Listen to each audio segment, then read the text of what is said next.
Hey YouTube, Mochismo Eugene, another video from Exit Strategy. Welcome, welcome, welcome.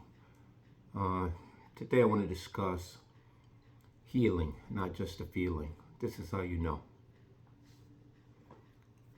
A few reasons how you'll know that you're healing. You are healing rather than being healed. Healed is a process I think will be a lifelong endeavor. And that's the beautiful thing about it, because you'll go from one aspect of healing in life to another, not only from the narcissist and abuse that they brought towards you, but you'll be healing from all of the residual effects or the after effects of life as you grew up, believing a lot of the stuff, which is the matrix, believing a lot of the stuff that you believed, and now seeing things for what they really are rather than what the world at large tries to put in front of us to accept and believe. The world is narcissistic. The world as a large whole, not a complete whole, as a large or in large are narcissistic. Thereby, this world on a grand scale is predominantly ran by narcissists. We have come to that conclusion. A lot of us have, and those who haven't. Not saying that you can't see the good in life, because there are so many beautiful things in life, and there's so many things to be grateful for.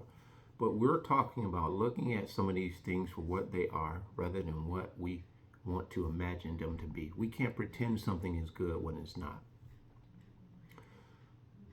Healing is very much a feeling, but not to the degree where you again convince yourself that things are better when they really aren't, and you haven't done the work.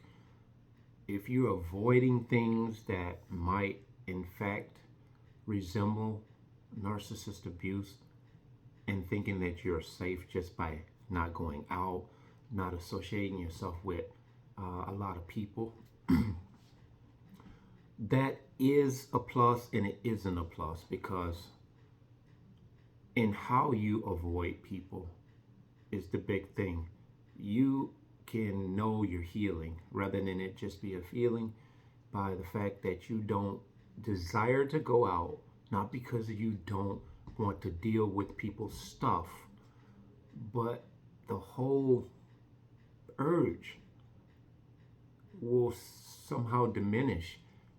Not in a bad way. You will just become at one with being at home. You'll become at one with, even if you go out, you can go out on walks, nature trail walks, and you don't really have to be overtly concerned about being in a group or being with a crowd. You may, in essence, go out on a hike through the woods where you know that there is no other people, simply because you love that isolation and that alone time. You may want to meditate, talk to God. You may want to just take in nature without any distractions, and that's not a bad thing. So that is the healing. That's more than a feeling, and it is a feeling in some ways. Obviously, you have to feel better to actually come to a conclusion or some kind of point of reference to say, am I this or am I that? Am I healed? Am I healing?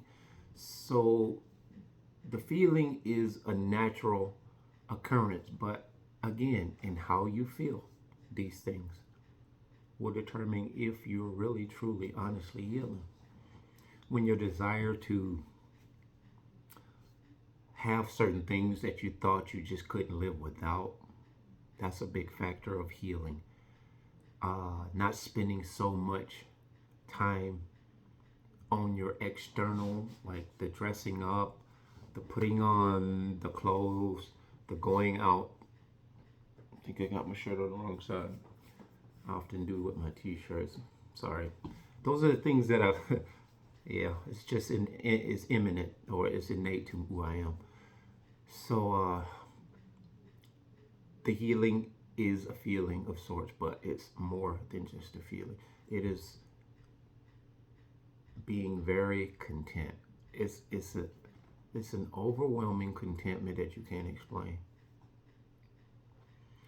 And a lot of us, we didn't have issue with being kind of by ourselves a lot of times before we even met the narcissist.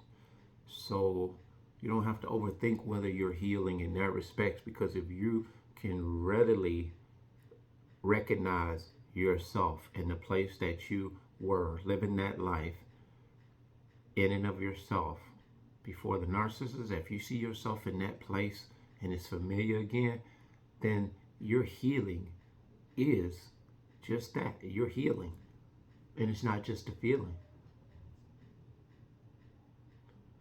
So it's a Sunday and I'm just sitting home myself. I just baked some cupcakes. The oven pilot went out a few times, so obviously they dropped, but they're good still. And I made a double decker cake because I mix a big batch. I mixed almost 2 boxes of the mix.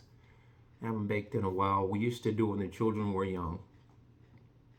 And this goes in line with what I'm talking about, the healing more than just a feeling. When you actually have a desire to get up and go and do things just unorthodox, like I saw the cake mix and it's been sitting under there for some time. And I said, why not? Let's bake. Well, that's me. The kids are with mom the weekend. So it gives me a little downtime.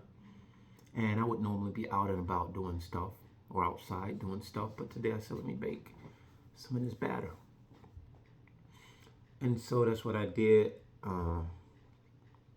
Those are the things that I used to delight in doing before the narcissist. But somehow or another, I got really busy, even before the narcissist got really busy, and just didn't do it as much. And back to what I was saying, me and the kids used to bake, and that's because probably they're bigger now. And the school that they go to now doesn't allow them to like bring their classmates cupcakes and stuff.